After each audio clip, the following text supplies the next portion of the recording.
جنگ جهانی اول، جایی که یکی از مرگبارترین درگیری‌ها در تاریخ نژاد بشر بود. در آن زمان بیش از 40 میلیون نظامی و غیر نظامی کشته شدند. زندگی یک سرباز در سنگر چیزی شبیه یک جهنم بود. سربازان بیماری، گرسنگی، وجود موش در تمام حالات و بوی وحشتناک اجساد را در همه جا تحمل می کردند. مهمتر از همه آنها باید با این واقعیت کنار می آمدند که هر لحظه ممکن است بمیرند. امروز میخوایم بفهمیم که سربازی در جنگ جهانی اول در سنگر خط مقدم چگونه بوده است. لطفاً قبلش کانال رو سابسکرایب کنید و برای حمایت و دیده شدن ویدیو لایک رو هم فراموش نکنید. حالا بیاین با هم بریم توی سنگرها.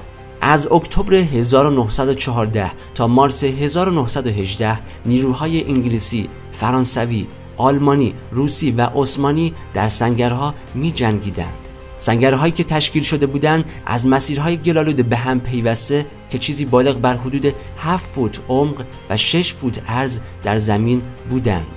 در حالی که سنگرها به سربازان پوشش و محافظت در برابر آتش دشمن را میداد، اما از قضا علت بسیاری از مرگ و میرها به دلیل شرایط فاضلاب مانند آنها بود.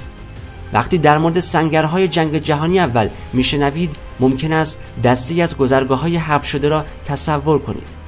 درست است، این سنگرها یک طراحی هدفمند و استراتژیک داشتند.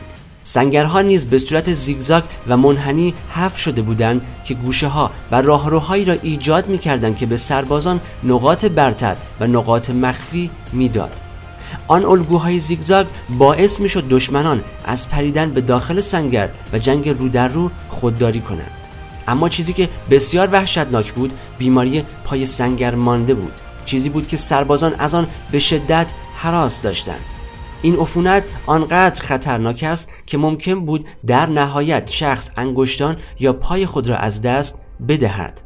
پای سنگر مانده به قدری شایع و رایج بود که تقریباً 75,000 سرباز انگلیسی را به تنهایی تحت تأثیر قرار داد.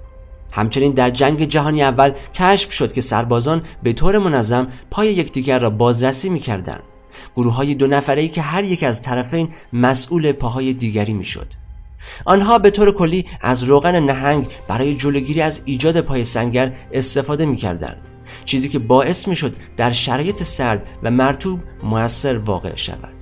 دیگر معضل سربازان شپشی بود که حاصل از بوی تعفن اجساد در سنگرها میچرخید و بیماری‌هایی از جمله تب سنگر را پخش می‌کرد.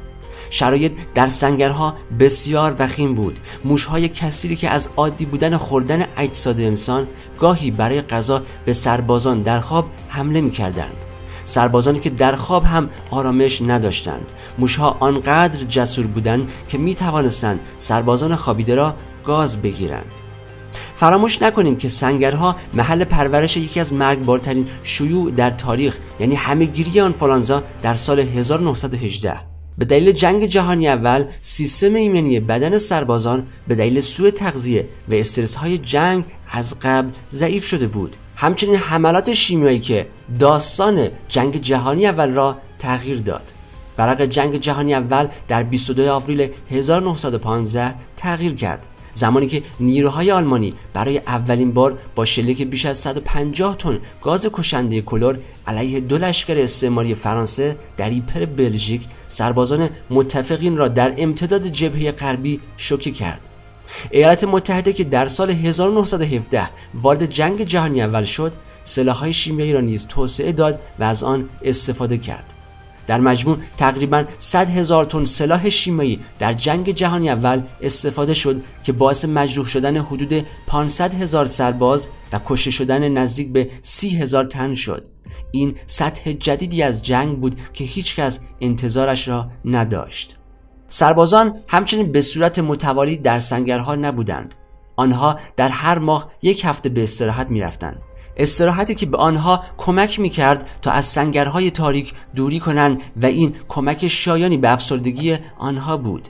عده‌ای از سربازان در این مدت نیز با مراجعه به فاحشه‌خانه‌ها از اوقات دوری خود از سنگر استفاده می‌کردند. تا سال 1918 1 میلیون سرباز فرانسوی به دلیل بیماری‌های مقاربتی تحت درمان قرار گرفتند. سربازان خط مقدم که روزهای متوالی مجبور به مقابله با مرگ و خشونت بودند، طبیعتاً دچار جراحات روانی مخرب هم می‌شدند. جو پر از استرس جنگی که منجر به اضطراب و افسردگی شدید آنها می‌شد. تأمین وعده‌های غذایی در طول جنگ جهانی اول چیز بسیار بزرگی بود، اما حفظ نیروها مهمتر. ارتش بریتانیا به تنهایی 300,000 کارگر را برای پخت و پز و تهیه غذا استخدام می‌کرد. رژیم غذایی سربازان از وعده‌های کوچک از جمله گوشت گاو آبپز شده، بیکن، سبزیجات و نان تشکیل شده بود.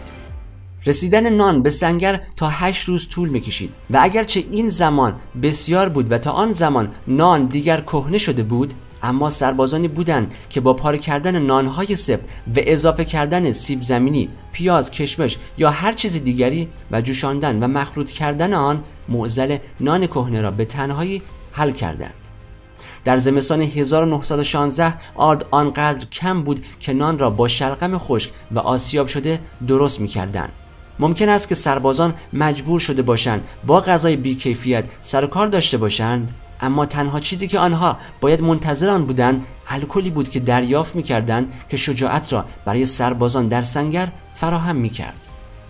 زندگی یک سرباز در سنگر این گونه بود که اغلب با نشستن در اطراف سپری میشد و کاری انجام نمیداد جز اینکه منتظر تیراندازی بعدی بود.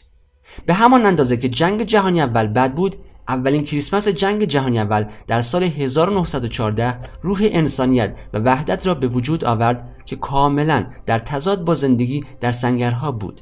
در شب کریسمس یک گروه سرود از هر دو سنگر بریتانیا و آلمان تشکیل شد که منجر به آتشبس آزمایشی برای تعطیلات شد. سربازانی که از هر دو طرف از سنگرهای خود بیرون آمدند و در منطقه بیطرف ملاقات کردند و حسن نیت و هدایای موقت به همراه داشتند. عجیب بود که سربازان فرانسوی، آلمانی و انگلیسی را ببینیم که از سنگرها بیرون بیایند و با هم ملاقات و احوالپرسی فصلی داشته باشند. آنها با هم فوتبال بازی می‌کردند، غذا و سوغاتی رد و بدل می‌کردند.